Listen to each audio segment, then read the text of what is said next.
கூட்டணி வேணாம், கூட்டணி வேணாம், கூட்டணி வேணாம். ஒரு ஒடுக்கு மக்கள் யாருன்னு பாத்தீங்கன்னாக்கா எஸ்சி எஸ்டி தான் பார்த்தா ஒடுக்கு மக்கள் அப்படின்னு பார்த்தா அவங்க பதிவு செய்யறாங்க. யாரு பதிவு செய்யறா அப்படின்னு சொல்லுங்க. அரசே அதானே சொல்லுது. ஐயா அரசு 1000 சொல்லுயா.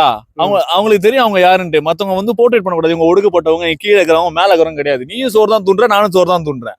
உனக்கு ரத்தம் தான் ஓடுது. இல்ல உனக்கு ரத்தம் தான் ஓடுது, எனக்கு ரத்தம் தான் ஓடுது. உனக்கு பசி எடுக்குது, எனக்கு பசி எடுக்குது. அப்ப யார் ஒடுக்கப்பட்டவங்க? நீ ஒடுக்கப்பட்ட, நானும் ஒடுக்கப்பட்டவனா?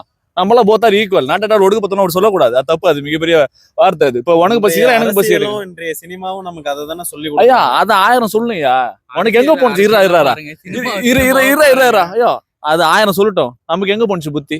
இப்போ வந்து பாத்தீங்கன்னா தமிழ்நாட்டிலேயே தகுதி உள்ள ஒரு முதலமைச்சரா இவங்க தான்பா வரணும் அப்படின்னு சொன்னா நீங்க யார உடனே கண்ணை முடிஞ்சு சூஸ் பண்ணுவீங்க?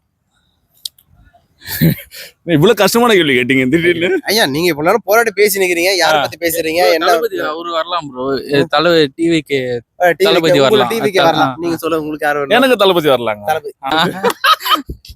நீங்க நல்ல கேள்வி. ஆனா தயவு செய்து இந்த ஒடுக்கப்பட்டவங்க, கீழே இருக்கிறவங்க, மேல இருக்கிறவங்க. ஐயா நான் கேக்குறேன். சொல்லுங்க ஐயா, சொல்லுங்க. ஐயா இப்ப ஓகே, தளபதி எதனால வரணும்? என்ன காரணத்துக்கு ஏன் வரக்கூடாது? எந்த காரணத்துக்கு? வந்து தமிழனா இருக்கிறது ஒரு காரணம் தான் ப்ரோ.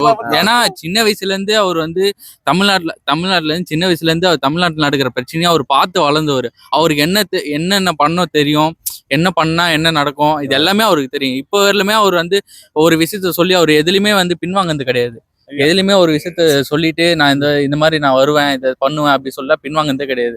அவர் ஒண்ணு பண்ணணும்னு நினைச்சா அதை பண்றாரு. அதனால வந்து அவர் தமிழனா இருக்கிறது ஒரு பெரிய இதுதான்.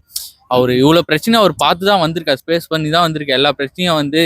ஓகே, நிறைய பேர் என்ன சொல்றாங்கன்னா அவர் வந்து சினிமாவில வந்து நடிச்சவரு எம்ஜிஆரும் நடிச்சிருக்காரு, ஜெயலலிதாவும் நடிச்சிருக்காங்க, உதயநிதியும் நடிச்சிருக்காரு, எல்லாருமே நடிச்சிருக்காங்க. அப்ப அவங்க எல்லாம் வரும் போது பாத்தீங்கன்னா அந்த அளவுக்கு மிகப்பெரிய கேள்விகள் பாத்தீங்கன்னா இல்ல. ஆனா விஜய் வரும்போது கூத்தாடி வராரு அப்படின்றாரு இல்லையா? சோ அந்த கூத்தாடி சொல்றவங்களுக்கு நீங்க என்ன பதிலடி சொல்லுவீங்க? கூத்தாடின்றவங்களுக்கு வந்து என்னத்த சொல்லு, என்ன பதிலடி சொல்லணும்னா, கூத்தாடி நீ ஏன் பாக்குற? கூத்தாடிய பாக்காத, அரசியல்வாதியா பாரு. உதயநிதி ஐயா அதான் நான் சொல்றேன். கூத்தாடி சொன்னதால இப்ப வந்து அவர் கூத்தாடி கிடையாது. அவர் வந்து அரசியலுக்குள்ள வந்துட்டாரு. இப்ப வந்து அவர் அரசியல்வாதியா பாருங்க. அவர் என்ன பண்றாரு மட்டும் அது இந்த வருஷத்துல இன்னும் 2 மாசத்துல மட்டும் பொறுத்து இருந்து பாருங்க. அவர் என்ன பண்றாருன்னு மட்டும் பாருங்க. என்னென்னலாம் பண்ணுவாரு? ஐயா நீங்க பாக்கதானே போறீங்க. 2026 முன்னாடியே வந்து என்ன பண்ணுவாங்க, அவர் என்ன அறிக்கை வச்சிருக்காரு, அவர் என்னென்ன பண்ண போறாரு. அவர் ஒன்னும் 40 வருஷம் 50 வருஷம் அரசியல்ல இருந்து வரல. அவர் அரசியல வந்து இப்பதான் பண்ண ஸ்டார்ட் பண்ணிருக்காரு. இந்த 2 வருஷத்துல அவர் என்னென்னலாம் பண்ணாரோ சக்சஸ்ஃபுல்லா எல்லாமே முடிஞ்சிருக்கு. அவர் இந்த வருஷம் நீங்க இன்னும் 2 மாசத்துல பொறுத்து இருந்து பாருங்க அவர் என்ன பண்ண